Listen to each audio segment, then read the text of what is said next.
It's been estimated that of the 46 million uninsured Americans, 26 million are small business employees and their dependents. Jason Brewster is the CEO of customer service company Nimbus Software and currently a Stanford Sloan Master's Program Fellow.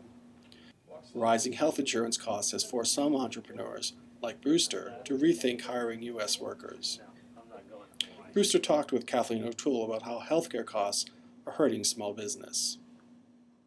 Small businesses are the job engine of the country. Right. They may have a special burden with healthcare.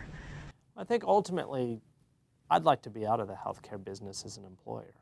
Small companies like mine over the past decade have seen healthcare costs double, and we're really trapped by it. We don't have much option other than to continue to pay for it and to try to hedge by dropping healthcare benefits and increasing deductibles, and it's not a comfortable situation for small businesses.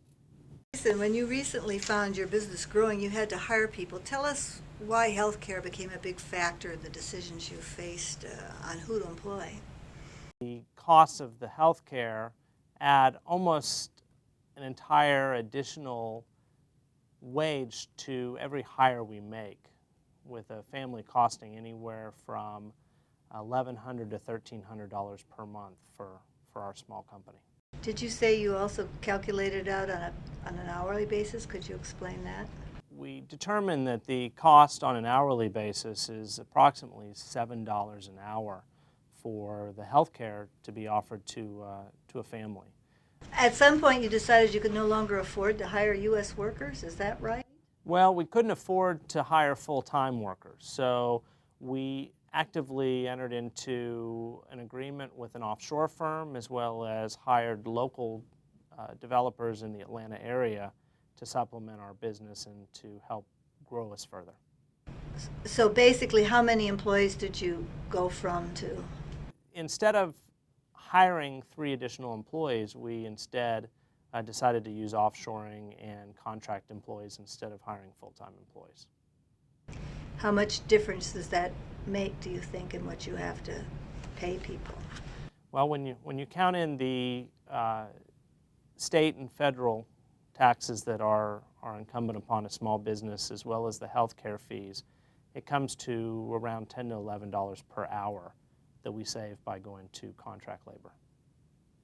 Did you say that you would have preferred to keep it here, but you felt that health care was the deciding factor in moving it? We prefer, as I think most companies do, to have our own full-time employees that focus and work on our work only. It can become challenging to have to be jostled around with other people's deadlines and other people's requirements versus having our own full-time staff. Could you explain the difference between what you face and what a large, say, competitor would who's been established?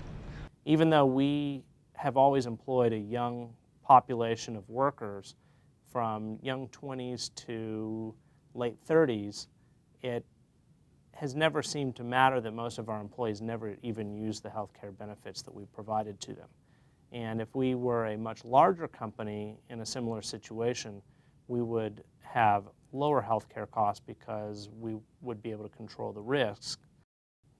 I don't think most business owners really enjoy being the healthcare provider, and I think that for my company, as long as there's not onerous tax penalties for going in that direction, I'd be very happy with anything that Congress can do to make it simpler state to state and to make premiums drop from their high places now.